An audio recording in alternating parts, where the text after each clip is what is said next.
This is what we obtained from Parliament. This is the procedure. We have taken some out to make for constraints of time, but we have left the germane issues that really will speak to the matter so you can make an informed decision. Here we go. Okay. The speaker then comes and says, Honorable member, do you have any supplementary questions? Okay, so we begin. Mr. Okudzeto is speaking and says, Mr. Speaker, my first supplementary question is grounded in the Parliamentary Hansard of 19th March 2008, when this presidential jet issue was laid before this House for approval. And Ablakwa goes on. Mr. Speaker, he says, with your permission, I beg to quote from the fourth paragraph of column 2122, when the Honorable Ni Adom-Otchere presented the report of the Joint Committee on Finance and Defense and Interior. He said that, and quotes, the Falcon 900 XCG support aircraft will be able to carry 10 to 15 passengers and cover over 4,000 nautical miles. That is Asia, North America, and Eastern Europe. The Defense Minister also informed the committee that the delivery period of the new aircraft will be within the retiring deadline period of the 3 existing aircrafts. That is 2010. Honorable Ablakwa goes on. The technical team from the Ministry of Defense further indicated that the aircraft has a lifespan of at least 20 years. This House approved this presidential jet with the understanding that it could fly 4,000 nautical miles to Asia, North America, and Eastern Europe. Today, the Honorable Minister for Defense has told us that France is so far away that the Falcon is not the ideal aircraft to use to travel to that country. Okay, Honorable Ablakwa continues. How does he reconcile the information he has provided today with what this House approved on the 19th of March 2008, when he was also an honorable member of this House? Okay, interesting question. Here comes Dominic Nitiwul's answer from the Hansard, fact-checking what he told us in the interview. Mr. Speaker, he said, I said that this aircraft will carry a paid load of 11 minus the crew. In fact, in practical experience, since it was acquired and delivered in 2010, whenever the aircraft travels to eastern parts of the United States of America or Asia, it will not load crew more than 8 plus the luggage. So it depends on where it is going and the paid load on it. Secondly, Nitiwul says, in my answer, I said that the aircraft has to do refueling stops. For example, when the aircraft is going to the USA, it will do a refueling stop in either Senegal or another island. I also said that in this COVID-19 era, when the travel is to multiple destinations, for example, the president traveled to France, took a train from France to Belgium, and back without an aircraft, and left for South Africa and back to Ghana. Okay. Nitiwul continues. So if he has to travel from Europe to South Africa, he has to do a technical stop. Mr. Speaker, as I said earlier, when a president travels with more than 20 people for a business trip, as our president did, and brought in more than 75 million for this nation, he will not use more than just a Falcon. He will not use more than just a Falcon. Otherwise, the people will have to go a day ahead of the president to prepare themselves. The president would also have to go a day ahead because no president can freshen up in this aircraft. So a president cannot move from this aircraft straight into a meeting. The same thing applies when commercial planes are used. This may be the important paragraph from the Hansard that we need to look at. So this is what Dominic Nitiwul told Parliament, according to Parliament's Hansard. He said this president would also have to go a day ahead because no president can freshen up in this aircraft. So a president cannot move from this aircraft straight into a meeting. The same thing applies when commercial planes are used. For instance, if the Emirates aircraft is used, the Dubai government would have to give courtesies, and same applies when the president is going through the United Kingdom. The UK government would have to give him courtesies.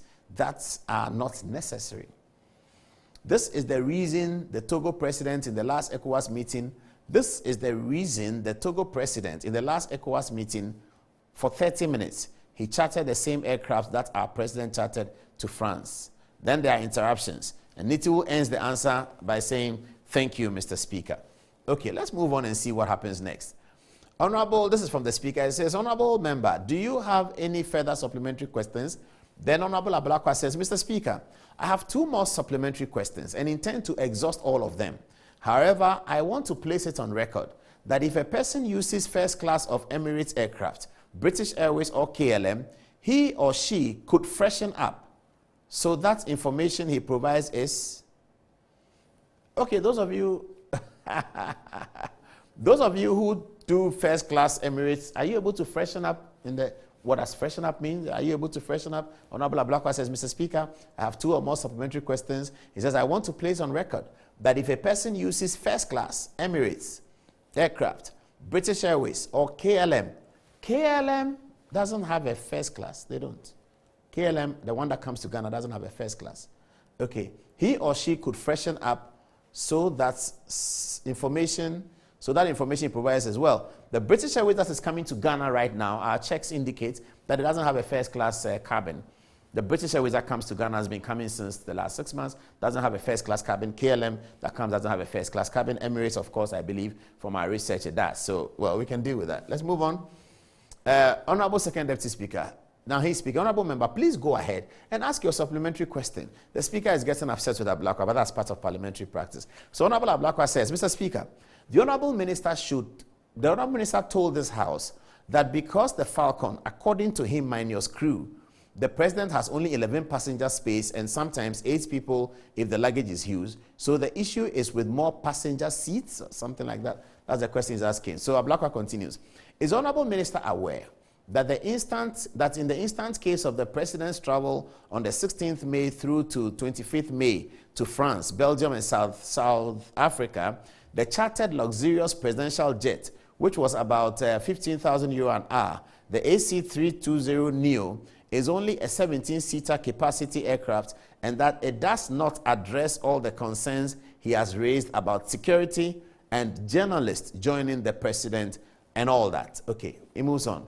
Dominic Nitiwul is now answering the question. That's Dominic Nitiwul. This is what happened in Parliament, so pay attention. We'll finish just now.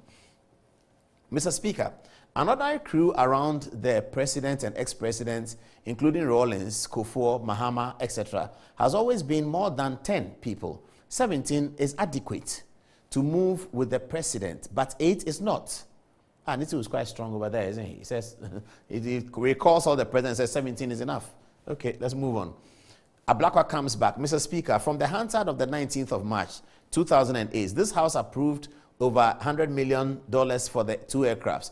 The Honorable Minister is right that the former President Mills cancelled one of them, but this cost us about 35 million from the SGSSB facility. This being the Falcon, I believe he means. I want the Honorable Minister to consider the cost of these 2 expensive charter arrangements. Would he not say that it is better for Ghana if the President believes that he wants a bigger aircraft? Mr. Speaker, 2 years ago, when we reviewed the budget of the Office of the Government Machinery, President, Mr. Speaker, thank you. Okay, that's not quite clear, but he repeats it. So that's an important one. Let's put it on again. He says that Mr. Ablakwa is asking the question, would he, the Minister, not say that it is better for Ghana if the President believes that he wants a bigger aircraft? Let's move on and see whether it's a trap. Okay. And then Second Deputy Speaker comes in. He says that, Honorable Member, your last supplementary question. Okay, Honorable Ablakwa now is on the floor. He says, Mr. Speaker, reading from the Hansard of 19th March, he's now putting the question properly. This House approved over $100 million United States dollars for the 2 aircraft. He is right that the former President Mills cancelled one of them, but this cost us about 35 million. That is for the SGSSB facility. He's repeating it. I would like the Honorable Minister to consider the cost of these expensive charter, and would it not be better for Ghana if we get a bigger aircraft? 2 years ago, so Ablakwa is repeating that now formally. All right, let's move on. He says, we will not be saving money if you advise that. Would we, this Ablakwa saying, would we not be saving money if you, the Minister, advise the President to acquire a new aircraft instead of this expensive $15,000 an hour arrangement? Clearly, this cannot be sustainable. And what would be his view on that? So this is the interesting part. Honorable Ablakwa is saying to the Minister that, would Ghana not be better off if we acquire a new aircraft and put an end to what he calls expensive $15,000 an hour facility? So it appears that the Honorable Ablakwa is suggesting to the Minister that perhaps we should get a new aircraft. Let's see what the Minister says. That's important. Okay, Minister says, Mr. Speaker, I think I largely agree with him, and which is the point I've made, that it is beneficial for Ghana to acquire a better aircraft that can do the work and also act as a strategic lift. This is because what the Ghana Air Force has asked for is a bigger aircraft that is also configured to airlift soldiers, parliamentary delegations, footballers, rather than what we have now. Nitiwul continues, this is because the current one cannot do the job, but if we had a bigger one, it could be used to lift all the people we want. For instance, the amount of 50 million could have been saved such that they travel with whomever they wish to travel with, and anytime they wish to move soldiers, they will do so. For example, when we go to Ethiopia, when their prime minister wants to travel, they use of the Ethiopian airline aircraft, configure it into a presidential fleet and travel. And after that, they give it back to Ethiopian airline, he says. Okay, that is what the Air Force has asked for, and that was what the BBJ was meant for. That is the one that was cancelled. It was meant to be configured and used by the president to travel in long haul. And when the aircraft returns to the country, it will be reconfigured to be able to send soldiers, footballers, and others. Okay, so that's Dominic Nitiwul's presentation. Are we done? I think that we are done. So that's the conclusion of the matter. I thought there was somewhere that Ablakwa said something about he being misquoted. Let's see. Mr. Speaker, it could be for other reasons, and it is for the government of the day to tell us the reasons for the cancellation of what the military has asked for, but they could pay judgment debt. Okay, this is Nitiwul now throwing a bit of shade on the NDC during the conversation. Nitiwul is asking why the NDC government cancelled the second plane, which is what the Air Force says they are looking for. And he says that it was not about money, because after that, they paid judgment debt to Alfred Woyome. That's the point he was making. Okay, let's finish here. Ablakwa says, Mr. Speaker, I have not said that we need a new aircraft. I am talking about cost-benefit analysis. That's Honorable Ablakwa making a statement there in blue. Have a look at it. It's from the Hansard.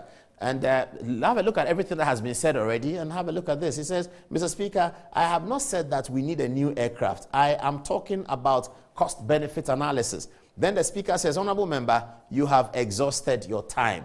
Okay, then Ablakwa says, Mr. Speaker, the Honorable Minister should not misquote me. That's Honorable Ablakwa in blue. You have heard all the analysis. You can make a decision whether he was being misquoted or not. He said, Mr. Speaker, the Honorable Minister should not misquote me. And then the second Deputy Speaker, who is chairing, says, Honorable Members, please, when you look at the items on today's paper, order, blah, blah, blah, blah, blah. Okay, so now you have the full picture. You have seen what it's about. And you saw the Nitiwul interview, and you saw this one.